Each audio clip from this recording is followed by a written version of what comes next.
제가 한 번은 그 플랜트 전문가 교육을 서울에서 받아봤던 적이 있어요. 전국에 있는 공대생들이 모여서 한 200명 정도 모여서 취업 준비를 하는 자리였거든요. 2달 정도 공부하는 자리였어요. 거기에서 제가 좀 격차를 느꼈던 게 무엇이냐면 수업을 들을 때 합격했다 어디에서는 계속 소리가 들리는데 합격한 사람들의 얘기를 들어보면 다들 좋은 대학교, 그리고 같은 데를 지원했지만은 분위기 안 좋은데 있던 그룹은 지방대에 있던 친구들이 많았던 것 같아요. 저는 조금 기분은 그때 안 좋았어요. 저도 사실 이제 학교 때문에 다 떨어지나? 저는 그런 생각을 많이 했거든요. 근데 거기에서 치부하면 안 되는 게 좋은 대학교에 있는 친구들은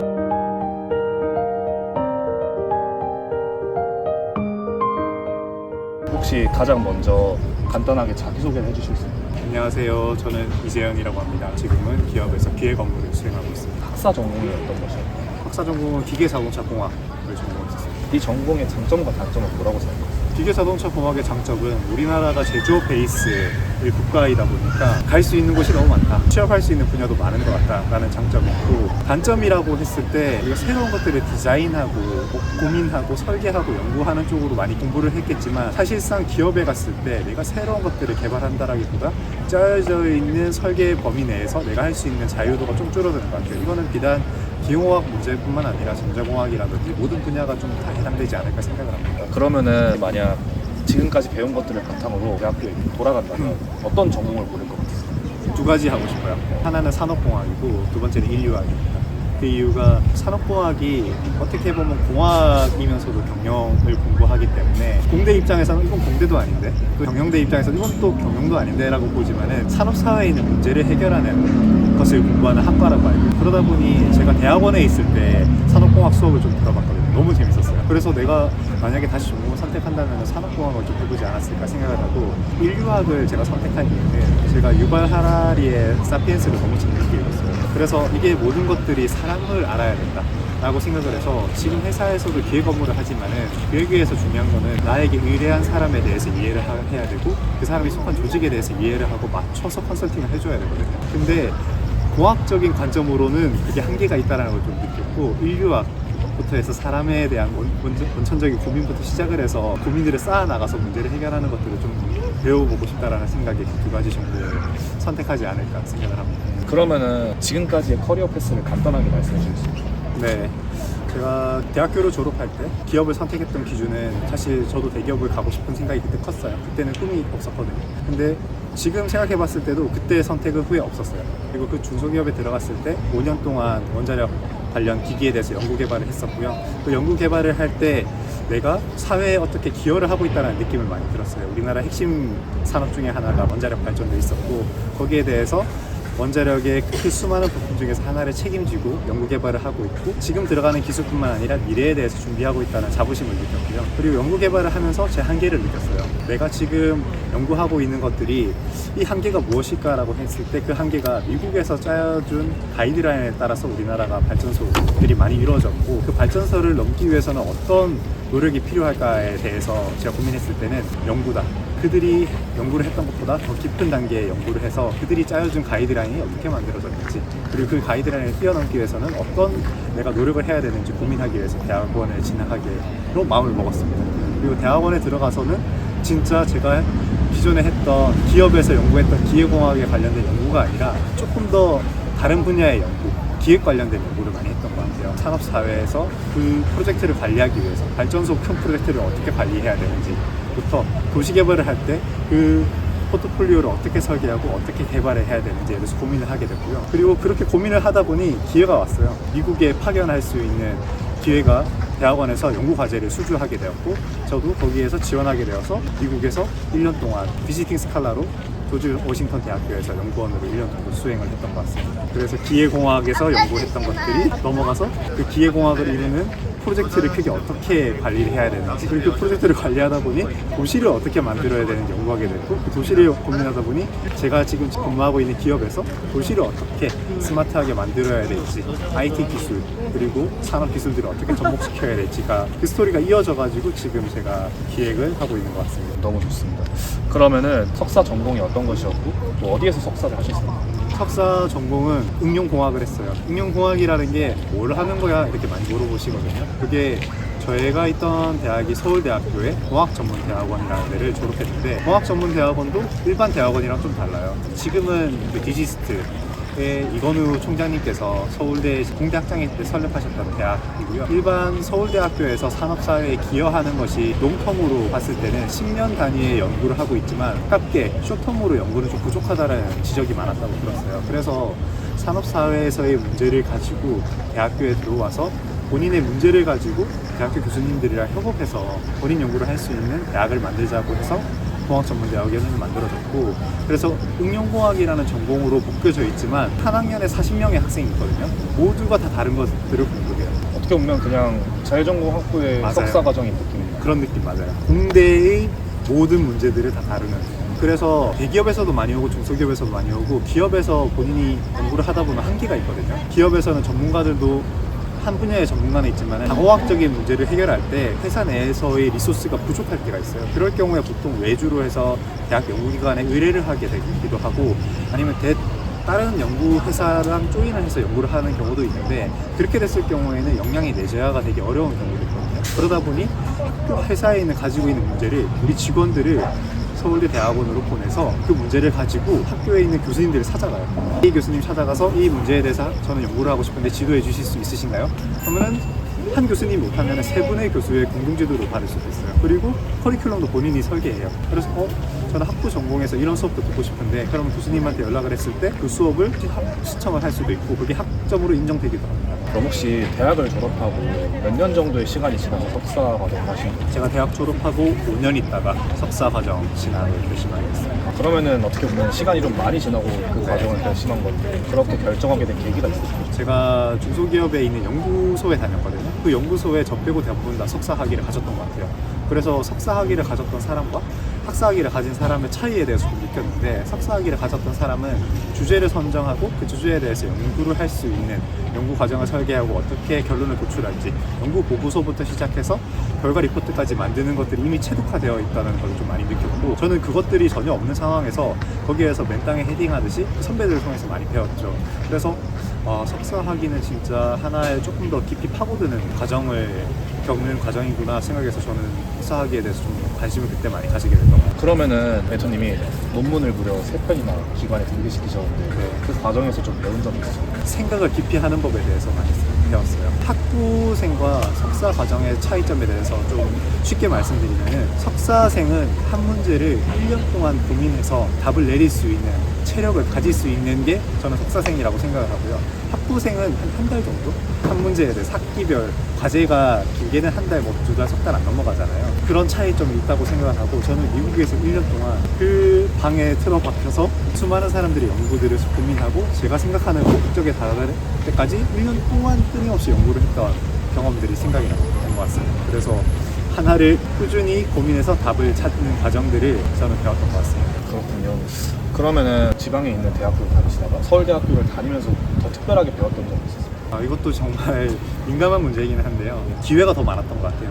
기회가 더 많았던 게 뭐냐면, 제가 김해 인제대학교에 있을 때 유명한 강사들을 초청해서 강연이라든지 그런 기회들이 얼마 없었는데, 서울대 대학원에 왔을 때는 대기업의 임원들이 초청해서 하는 강의라든지, 그리고 산업사회에서 지금 성공하고 계시는 분들을 초청해서 있는 강의라든지, 그리고 교수님들의 네트워크라든지 그 네트워크를 통해서 제가 간접적으로 경험할 수 있던 경험들이 더 많았던 것 같아요. 그리고 같이 있던 동료들에 대해서도 저희 대학원의 아까 말씀드렸던 특징 때문인지 모르겠지만 기업에서 고민을 하고 열심히 하는 사람들이 모인 사람들이 있던 대학원이다 보니까 배울 점을 많이 가진 사람들이 많았던 것 같아요. 그러면은 지방에 있는 대학교 학생 아니면 본인이 생각했던 입시의 결과를 얻지 못한 사람들에게 해주고 싶은 얘기가 있으세요?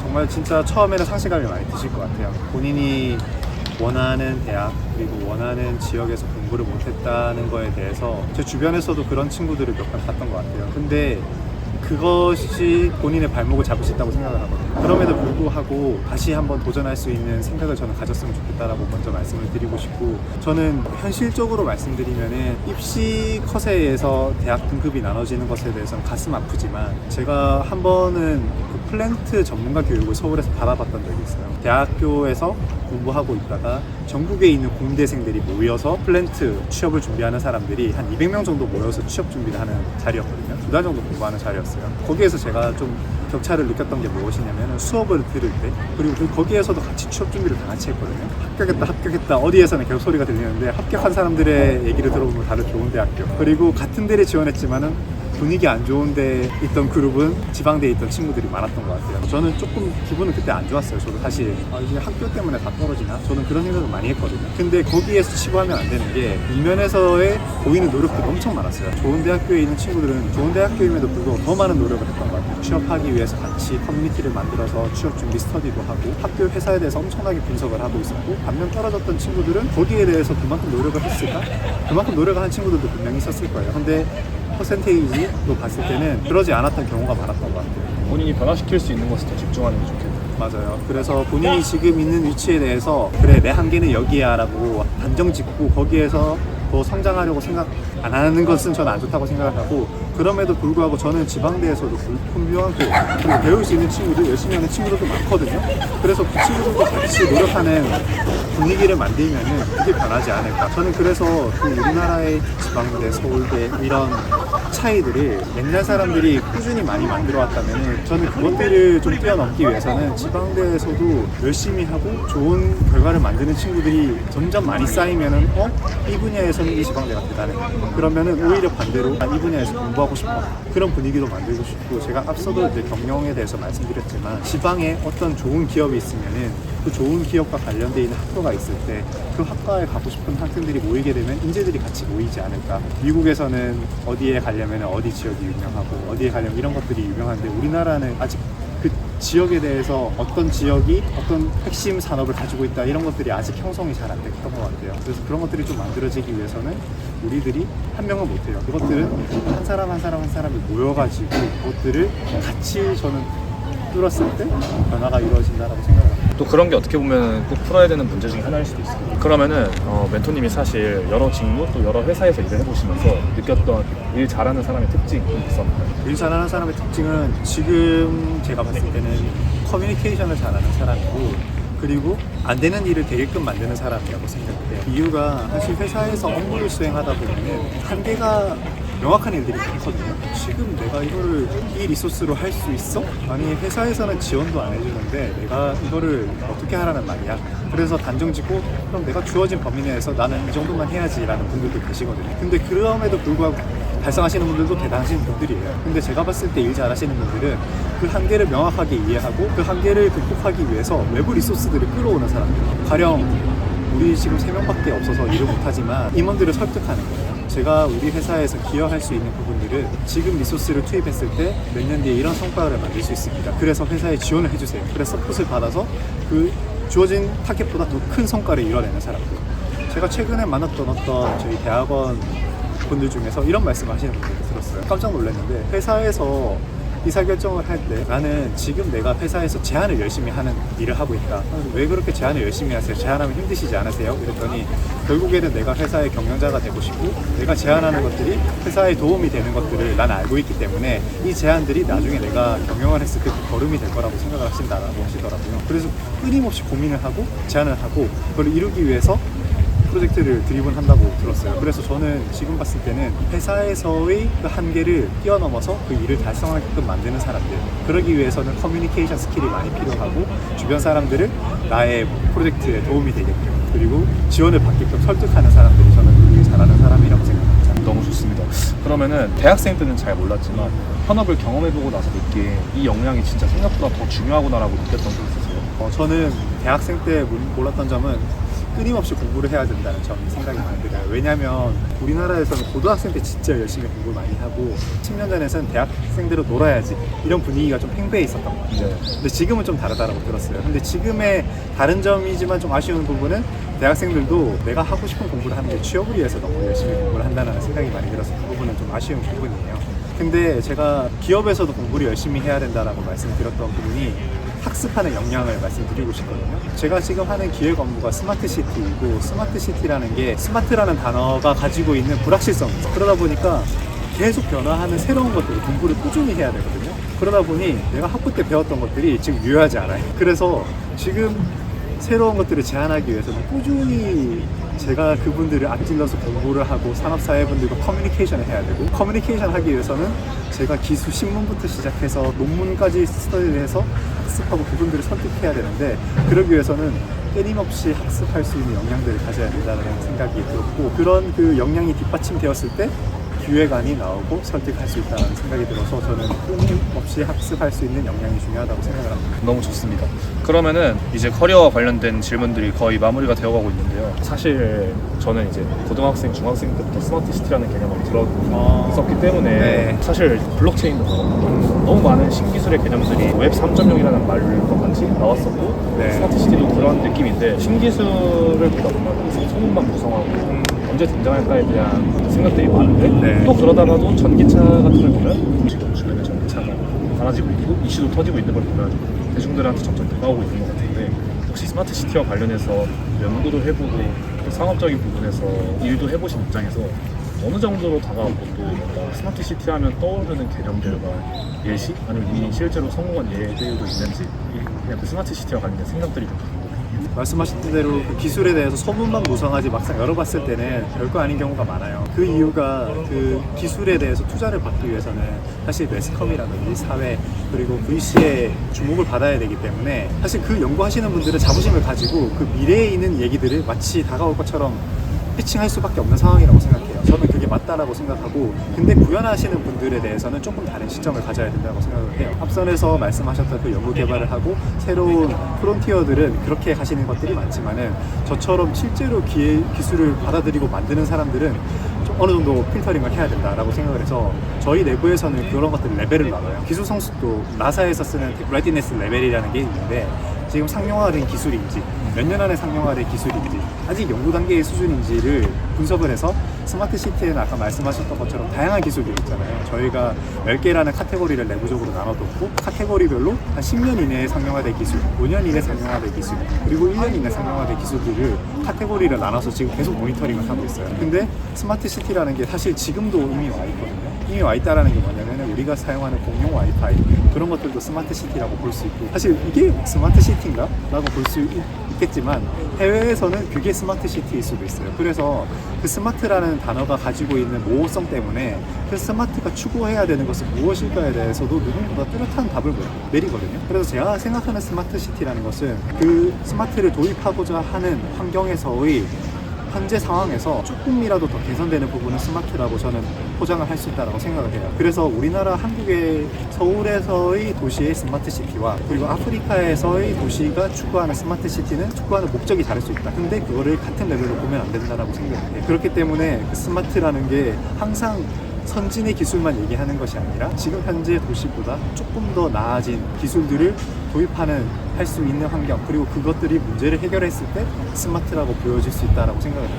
너무 좋습니다. 그러면은 이제 커리어와 관련된 마지막 질문인데요. 사실 저도 지금 뭐 경험을 보면서 느끼고 있지만, 중고 신입이라는 말도 나오고 있고, 또 취업 시장에 있어서 공채도 과거에 비해 열리지 않고 있고, 비단 우리나라뿐만 아니라 미국 상황을 보고 다른 나라 상황을 봐도 채용 시장이 많이 얼어붙어 있다는 느낌이 드는데, 그 과정에서 대학생들이 되게 고난을 겪고 힘듦을 겪고 있는 것 같거든요. 그래서 그런 사람들에게 좀 해주고 싶은 말이 있어요. 정말 진짜 힘드실 거라고 생각을 해요. 그리고 중도 신입이라는 말도 그렇고, 저희 기업에 취업하시는 분들도 이미 한 2, 3년 중소기업 경험이 있으시지만 새로 신입사원으로 들어오시는 분들도 많거든요. 그게 어쩔 수 없던 게, 지금 우리나라에서는 대기업에서 오히려 기회가 쏠려있기 때문에 그 기회를 쫓아가고 내가 하고 싶은 것들을 하다 보니 어쩔 수 없이 대기업으로 많이 쏠리다 보니, 대기업에 입사의 문이 좁음에도 불구하고 그 문을 뚫기 위해서 고군분투 너무 많이 노력하신다고 생각을 해요. 근데 저도 드리고 싶은 말은, 하고 싶은 것들이 대기업에서 달성해 줄 수 있을지에 대해서 먼저 좀 고민을 해주셨으면 좋을 것 같아요. 대기업에 들어오더라도 사실 대기업이 본인이 하고 싶은 것들을 해줄 수 있는 문화가 안 돼 있는 경우도 많고, 조합마다 너무 다르거든요.